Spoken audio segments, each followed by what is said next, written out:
Welcome to Mission Evolution Radio Show with Gwilda Wiyaka, bringing together today's leading experts to uncover ever-deepening spiritual truths and the latest scientific developments in support of the evolution of humankind. For more information on Mission Evolution Radio with Gwilda Wiyaka, visit www.missionevolution.org. And now, here's the host of Mission Evolution, Miss Gwilda Wiyaka.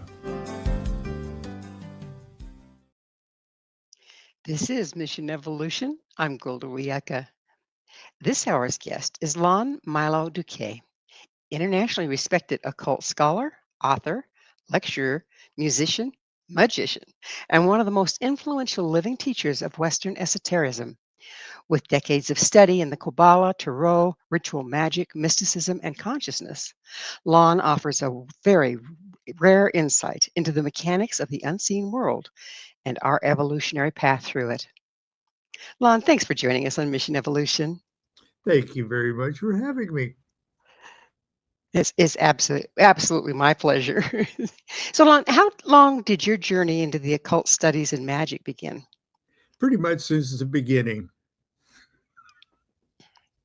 I'm 77 years old, and it's been sort of at least a journey of self-observation that,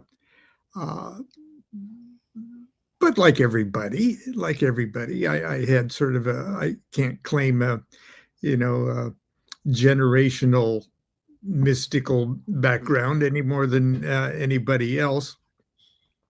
But something's kind of weird happened. I was born in 1948, and by the time I was around 2, just as I was, I hadn't been walking very much, very long, when I had developed like a pain in my hip, and they thought it was polio at first because that was the big polio scare, and I had neighbor kids on both sides of my house with polio, and they took me to the doctor, and I didn't have polio. I had what they call Perthes hip, and it's named after the doctor that discovered it.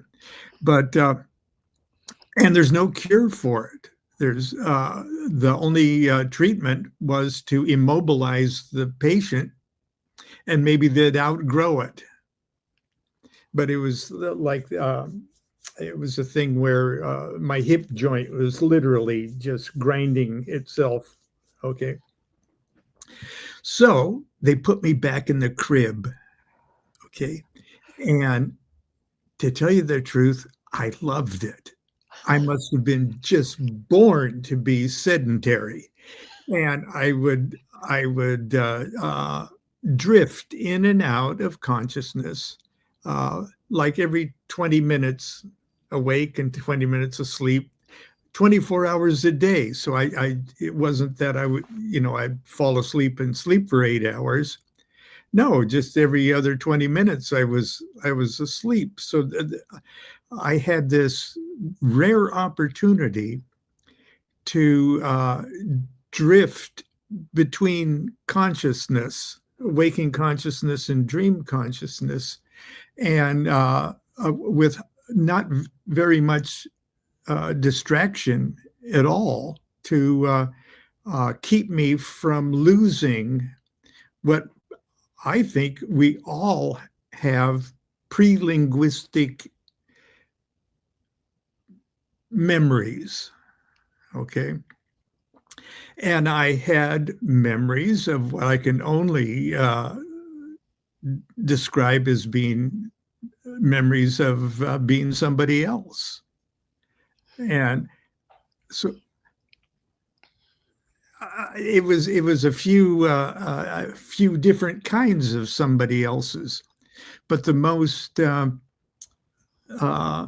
felt like I was an adult that I would later kind of figure out was like late or early 20th century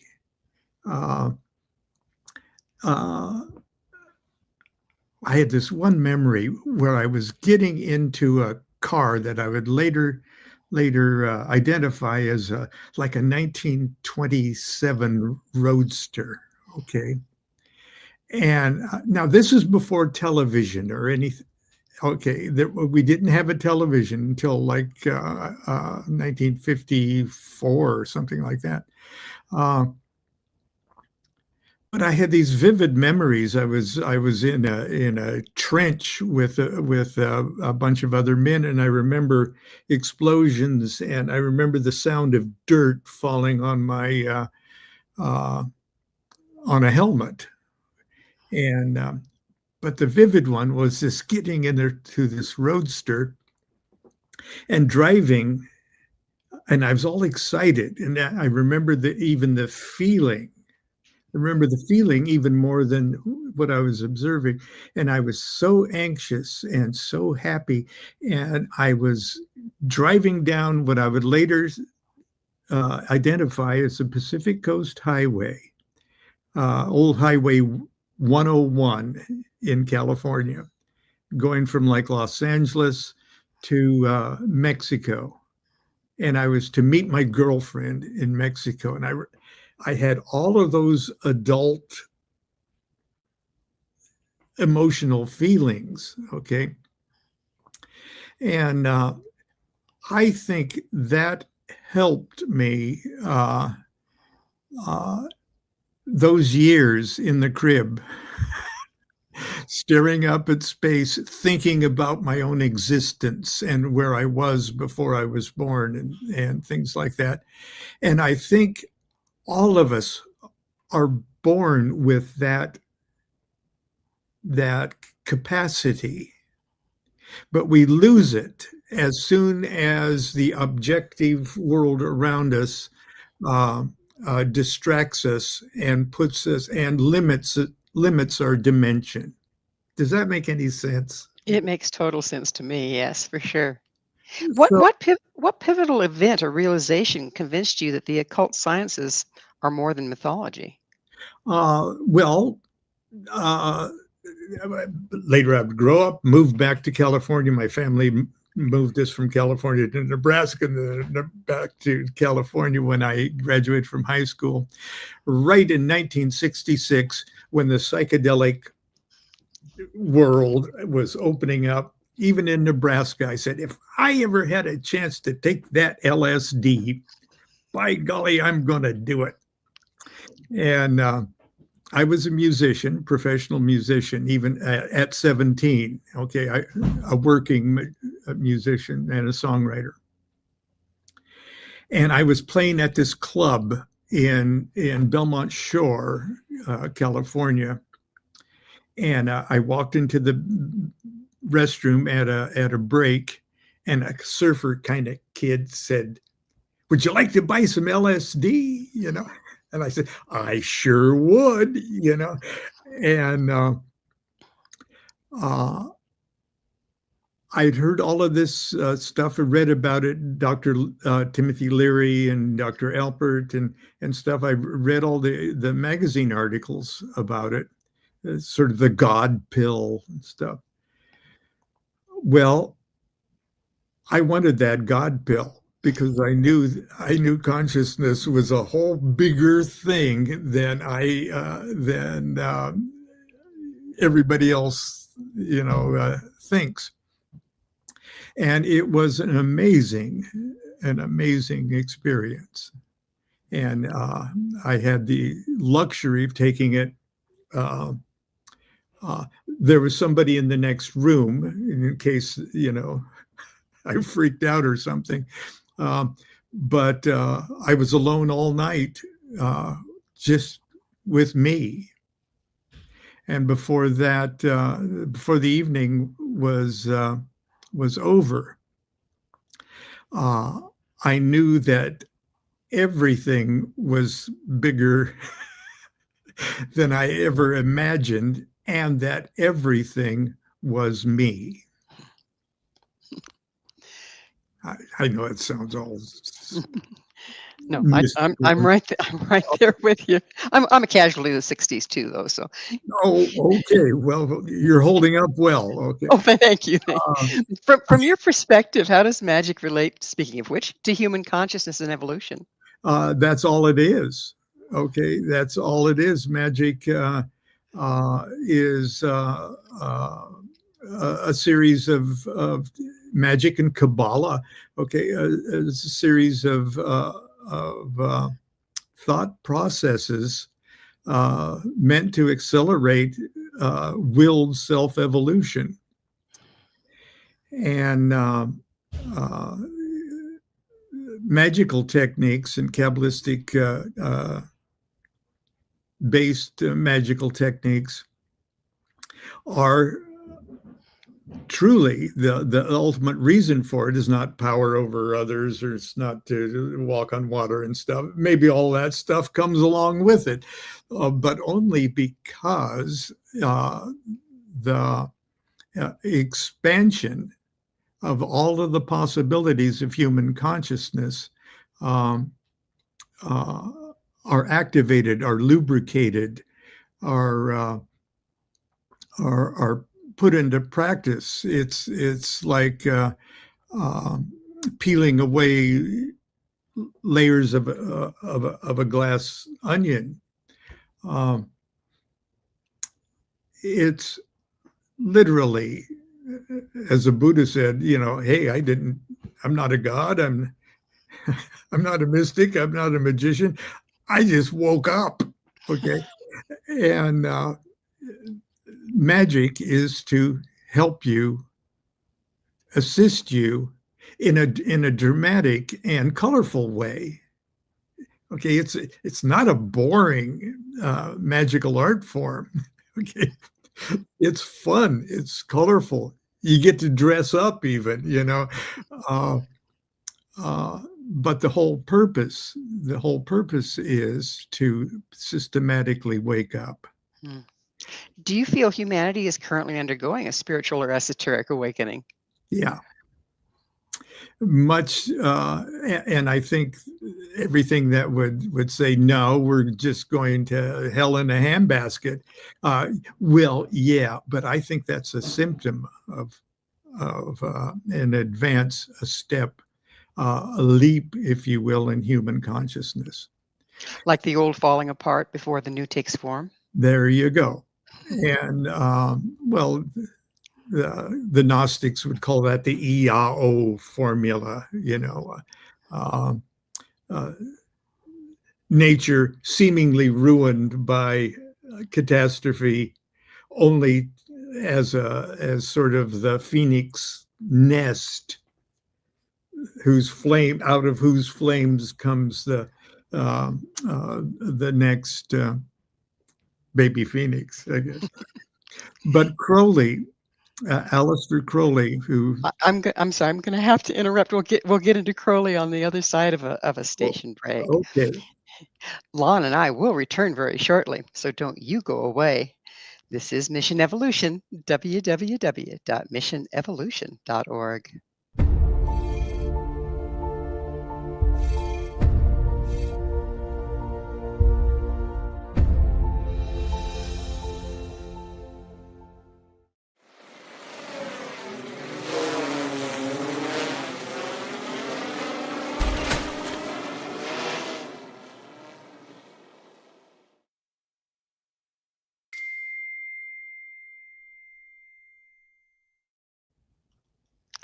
What is Qabalah? With us this hour discussing mysticism and divination is Lon Milo DuQuette, occult scholar, author, musician, and magician. Lon, how does the Kabbalah map the structure of consciousness? uh, pretty accurately, I would say. Um, that Kabbalah is not a book, okay, but there's lots of Kabbalistic textbooks, okay, ancient ones. For those starting from square one, we could say it's the mystical and esoteric tradition of Judaism. Okay. Okay. But the oldest Kabbalistic text that's actually written in Hebrew, it's sort of the founding document. It's called the Sefer Yetzirah, or the Book of Formation, as if this is creation. Okay, it's not a narrative Bible story but deals with almost creation on a quantum physics or a astrophysics point of view. And it uses the Hebrew alphabet as almost like flashcards trying to explain this. And there's 22 letters in the Hebrew alphabet.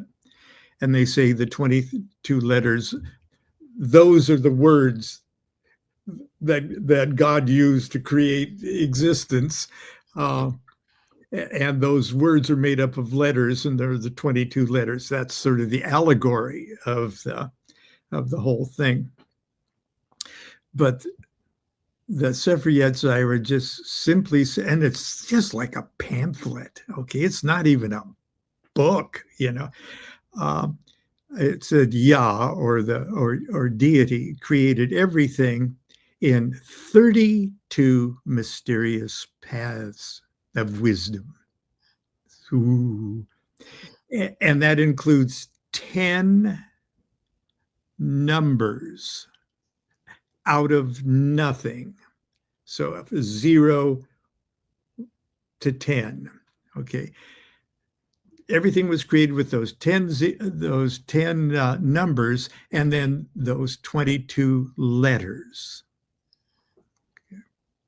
And then it goes to work to show how everything can be, everything in a manifested universe can be explained with those 10 numbers and those 22 letters.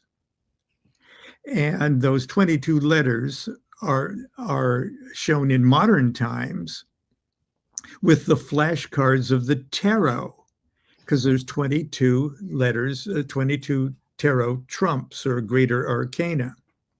And each of those tarot cards are assigned one of those Hebrew letters. Okay. And the 32 paths of, or the 10 out of nothing are the 10 cards in the lesser arcanas. Each suit is 10. Well, here, I'll show you in my own tarot deck here if I can find.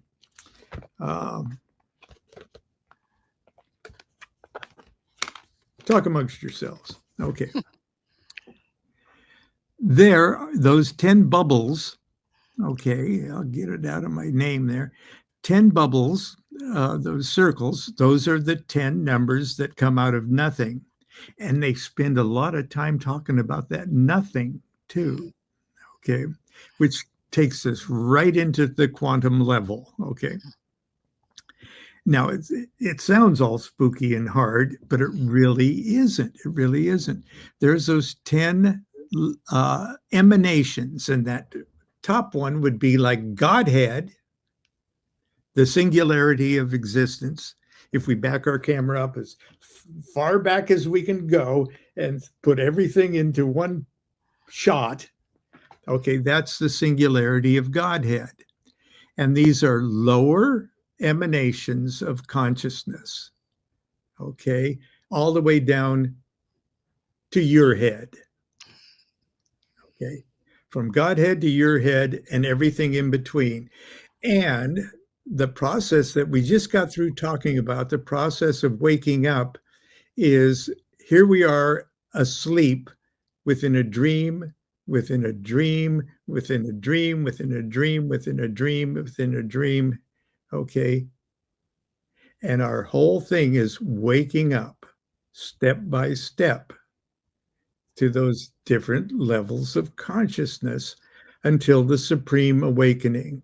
These last three are sort of the stages, last stages that Buddha went through, okay, just before his great awakening. And the paths that connect those are like circuitries, 22 different conduits of intelligent energy going back and forth, like a model train transformer. When you turn it up, it transforms the frequency of electricity back and forth. So to go from like 10 to 9, okay, there's the Hebrew letter and there's the tarot card that does that. And it steps down the consciousness frequency to go there, but going up, it turns it up. And so it's a alternating current. Okay. It's really good stuff. So where'd the tarot come from? I mean, it looks like it's so sophisticated. Well, the numbers and the letters are sophisticated, but tarot is like the okay, how would we put this in pictures? Okay. Now, I don't believe that tarot cards that we have today, and this is my tarot deck, by the way. How have you lived so long without having this tarot deck?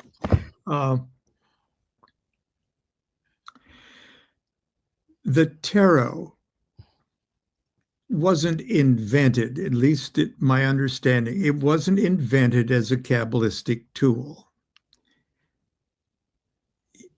It was the potential of a Kabbalistic tool because human consciousness got a hold of it. In the same way that our generation's consciousness, if we can say a generation has a consciousness, our consciousness was brought together and changed and mutated by the invention of radio and television. Okay.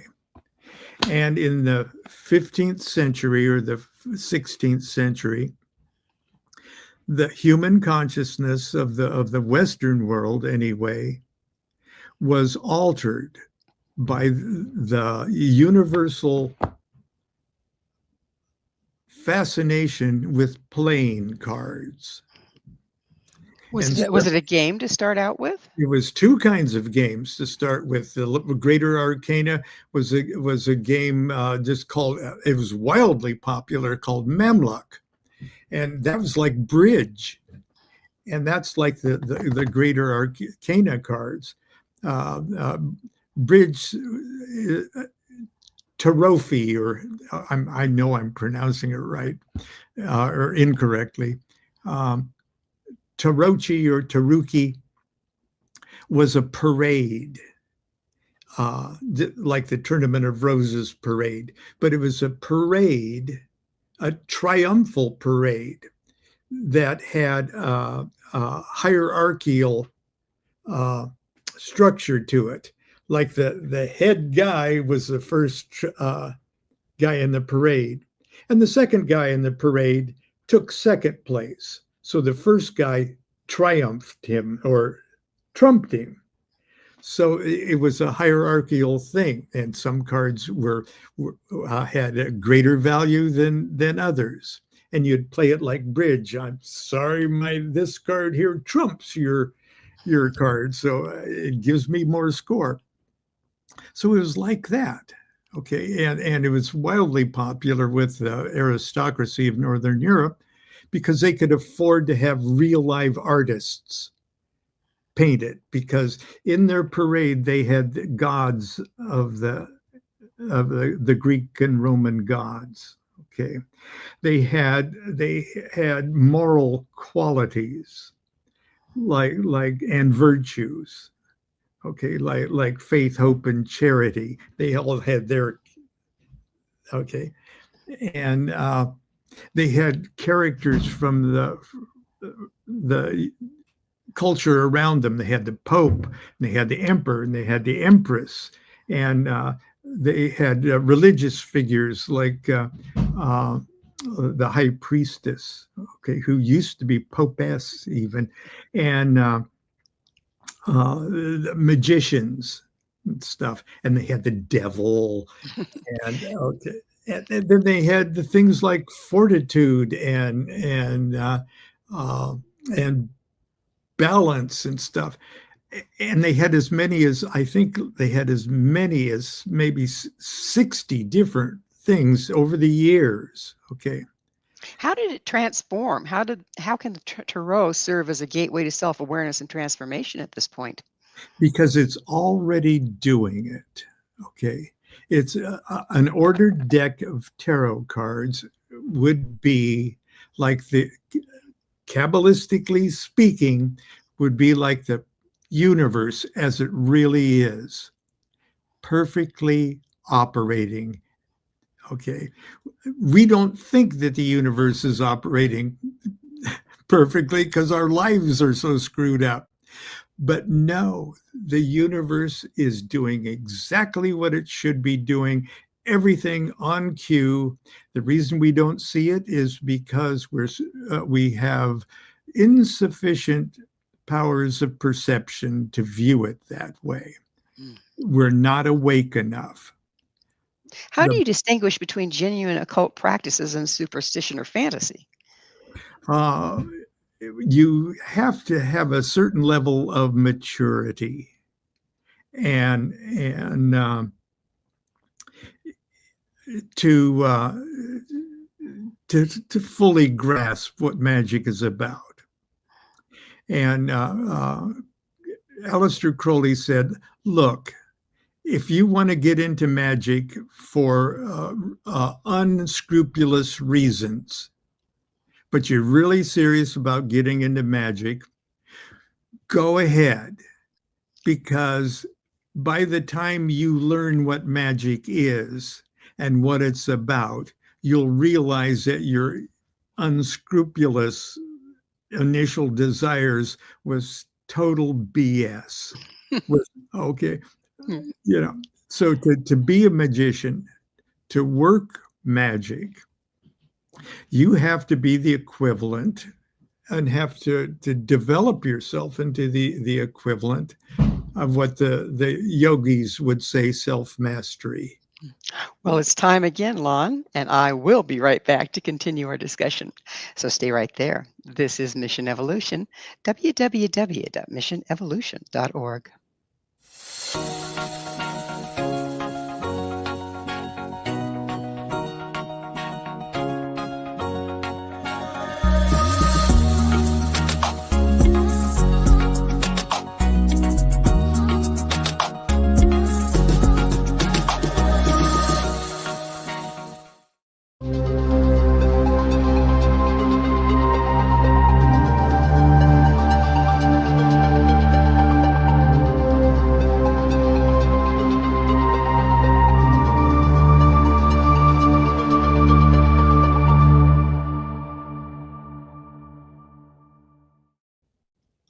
Magic, illusion, or delusion.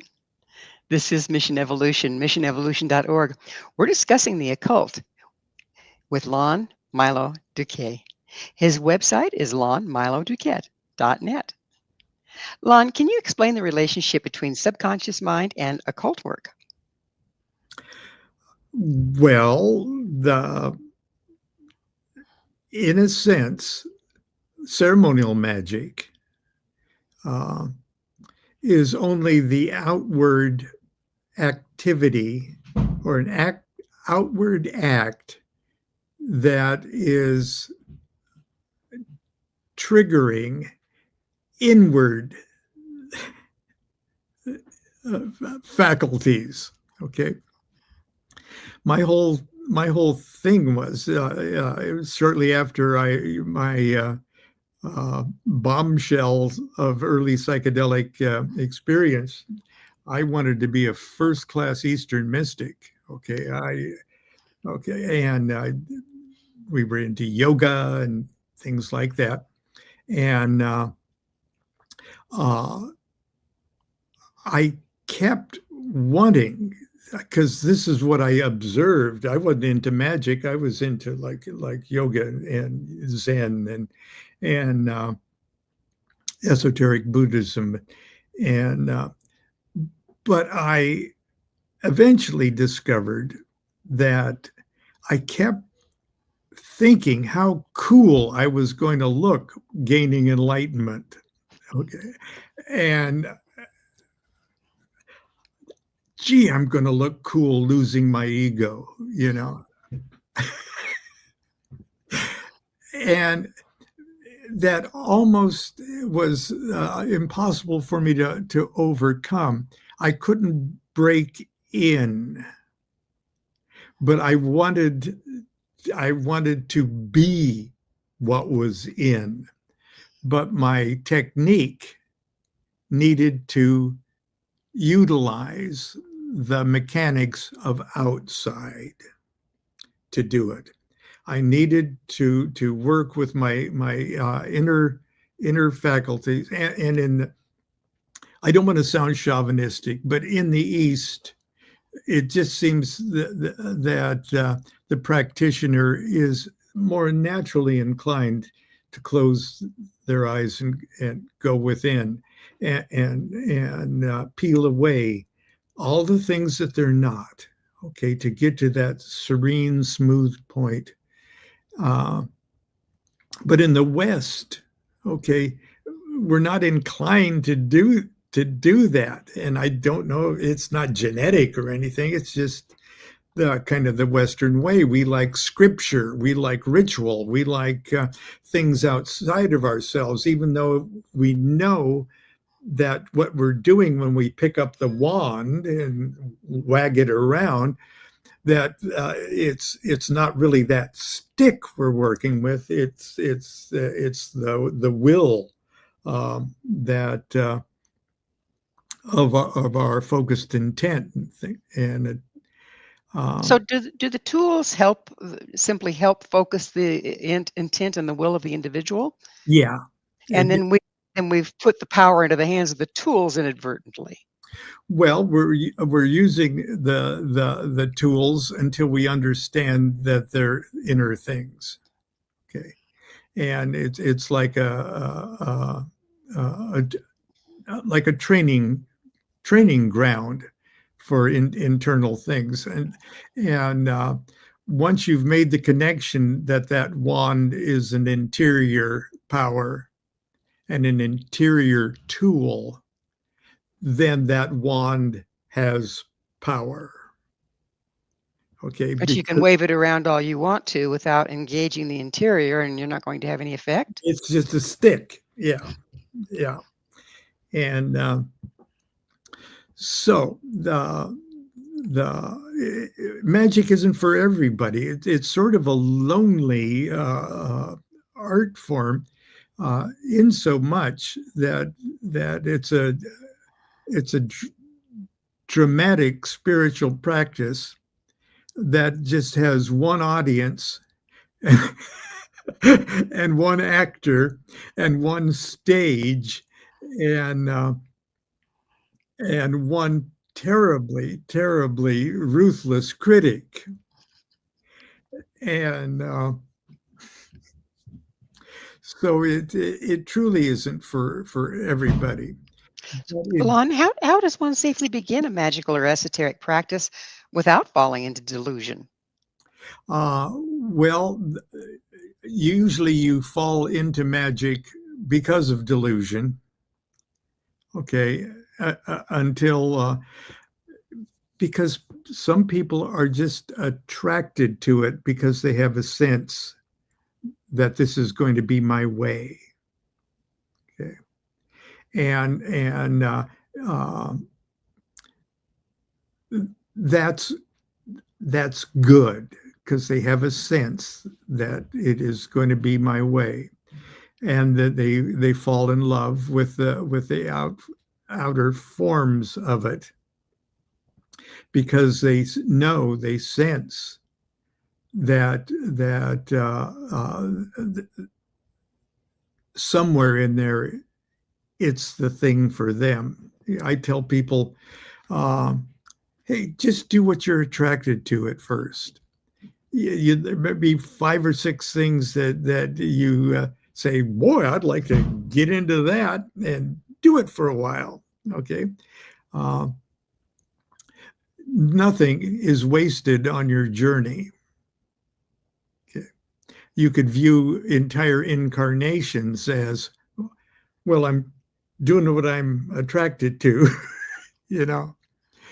But the whole thing with magic is that I believe human consciousness as in general has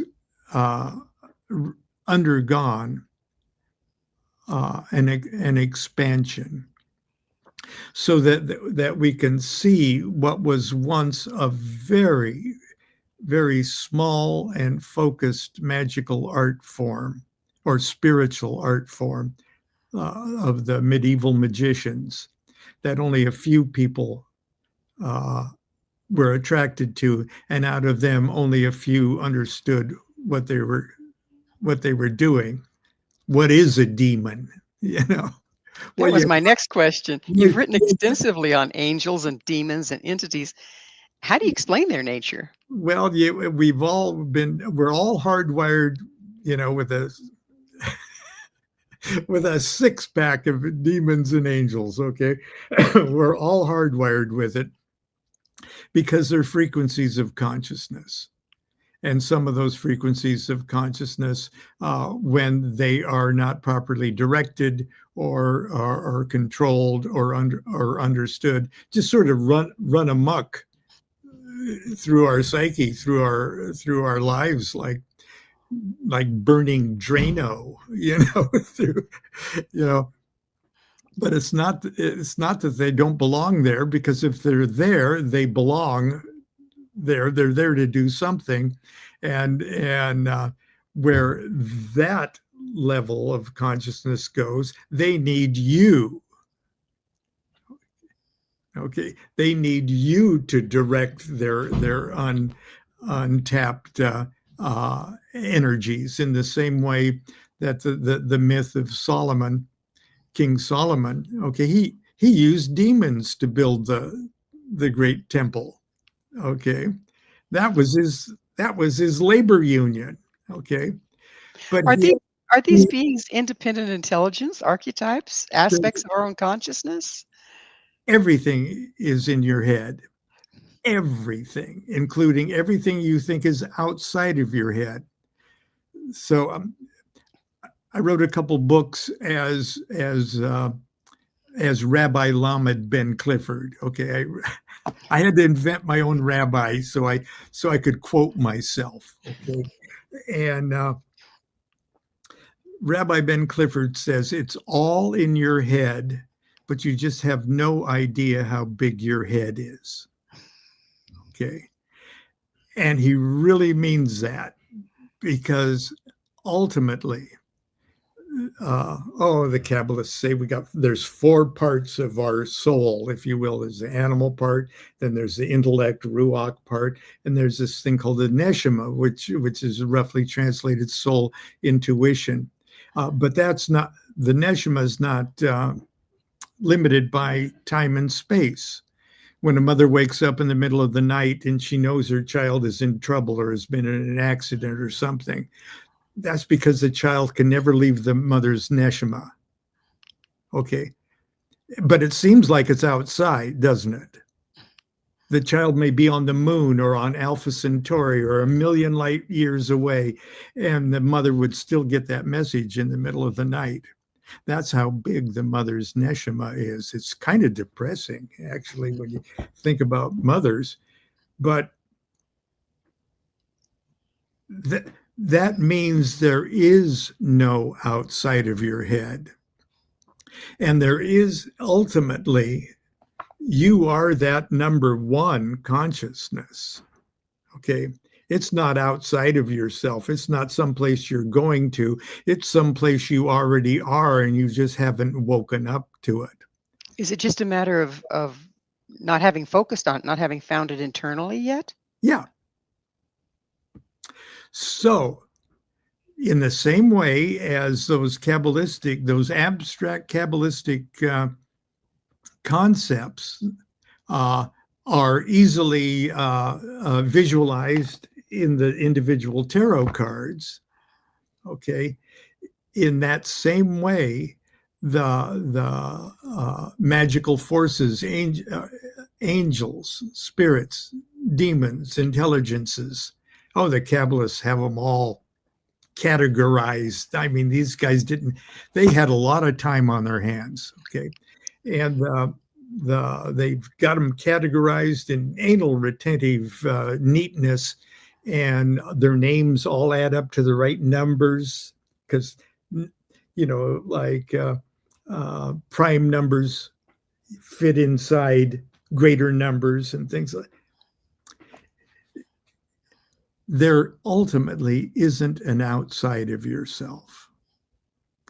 And so, for the purpose of trying to get in control of everything that's inside yourself, deal with them as angels, spirits. Okay, you use the word independent. I mean, are the demons in some section of hell playing poker, just waiting for you to call them up? On their, oh, there's the phone. I gotta go to Lon. No. Okay, I don't believe in it like that at all. But for the sake of focusing on one particular magical force that is that spirit's job in the cosmos, and currently that spirit's not doing their job, as you would need it to do, yeah, for the purpose of the ceremony, you play along with the fact that these are objective beings living. We're gonna have to dive into the objective beings on the other side of another station break. Please stay with us as Lon and I continue to explore occult tools. This is Mission Evolution, missionevolution.org.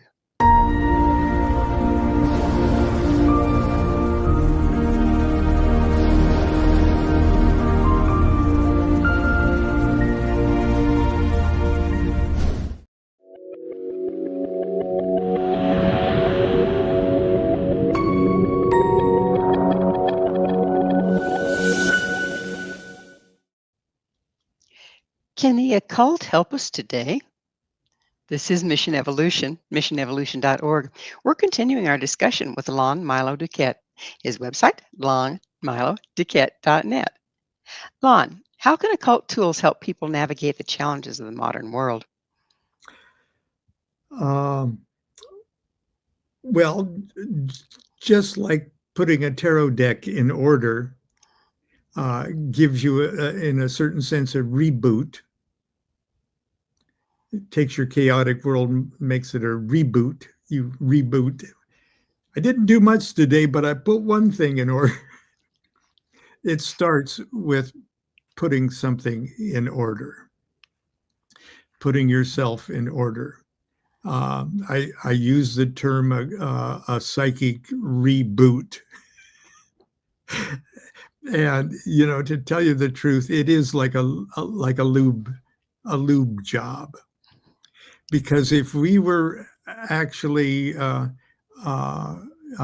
chugging away our psychic machinery in a well-oiled manner, we would be clear and clear and clear reflections of the divine consciousness, of the universal consciousness, because that's exactly what we are.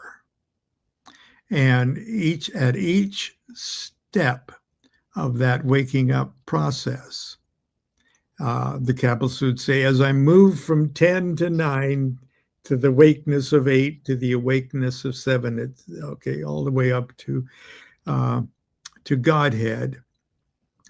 I realize how increasingly universal I really am. Okay, we put it in kind of psychological terms and say magical practices such as this serve to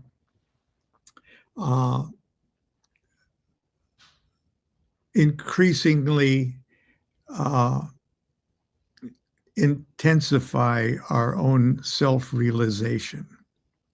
And when I came away from that first acid experience, I knew that self-realization was the only thing in life truly worth going for. And if you can get to that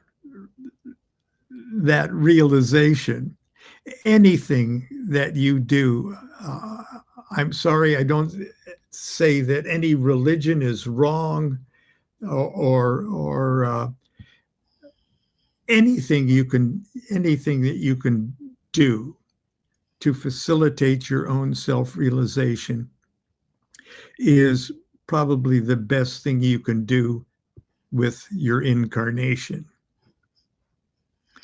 And so for me, I love in the same way I have taste in music, in the same way I have taste in movies and drama, and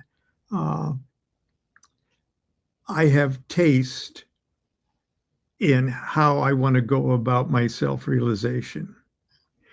And when I stumbled on Magick and to satisfy my meat brain part, I stumbled on Qabalah, and where I saw how Magick and Qabalah were actually the same thing.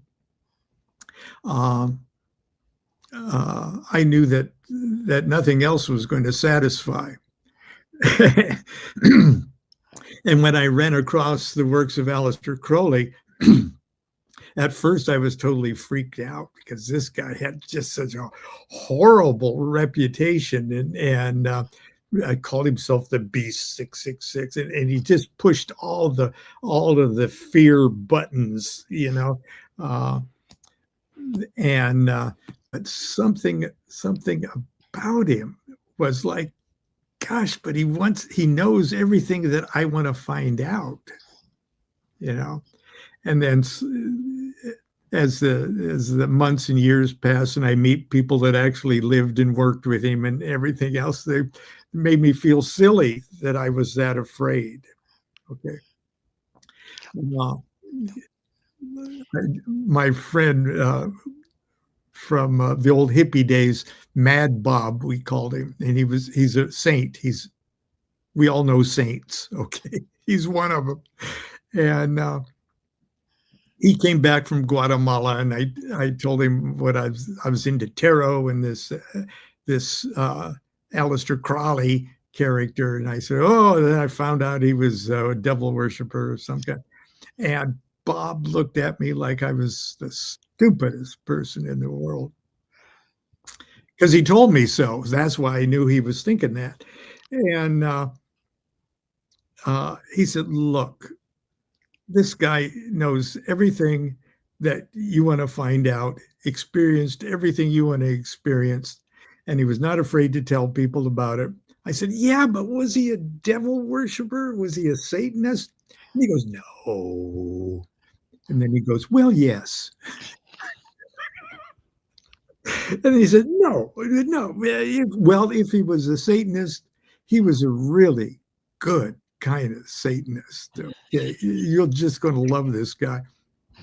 And he was right. Okay, I read the Book of Thoth, and 99% of it just went way over my head. But the 1% I could grasp was, okay, this guy's brilliant, because he's talking about this consciousness shift in humanity that we were talking about at the very beginning of our chat here today. And that is humanity as a whole goes through leaps, dimensional leaps in consciousness. And it all has to do with something very fundamental that the entire world experiences at the same time, that completely changes their focus of reality. And that is our relationship with the sun. Okay, for a great period in human history, we thought, well, for a great period, we didn't even pay that much attention to the sun. We're just trying to fill our bellies, okay, and survive from moment to moment.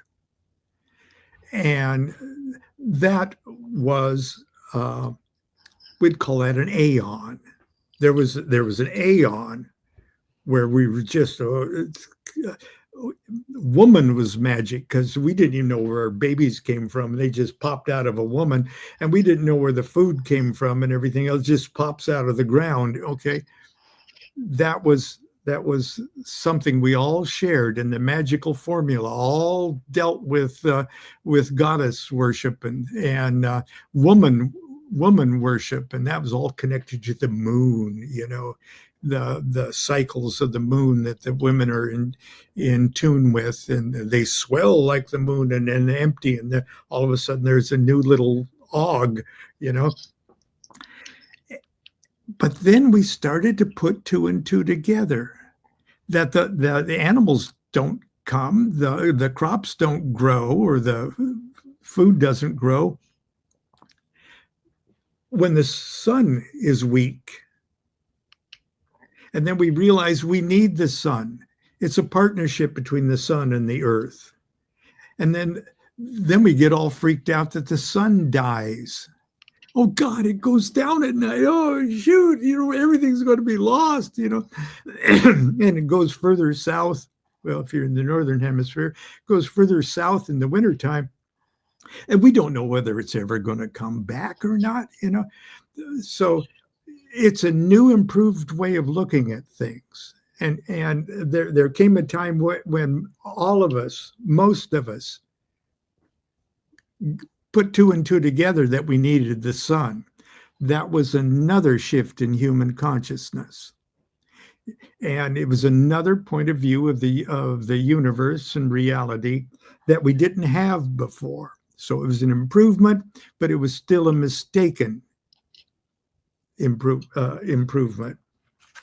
And then it became, well, the sun and all this patriarchal stuff and kings and life came out of death. So everything, we were sacrificing each other just to make the sun come up, And as long as we kept doing, sure enough, the sun came up. Go figure, right? Go figure. You often emphasize enlightenment doesn't require abandoning everyday life. Why is that important?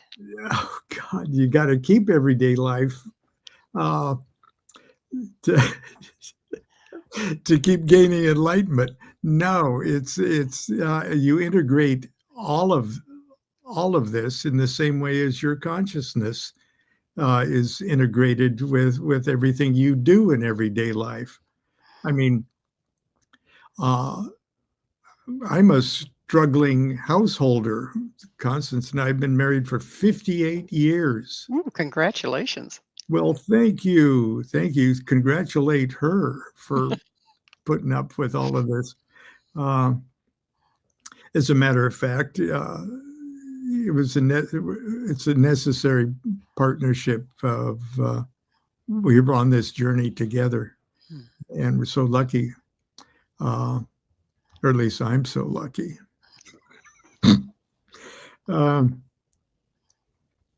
Anyway, no, I integrate. I can't be who I'm not.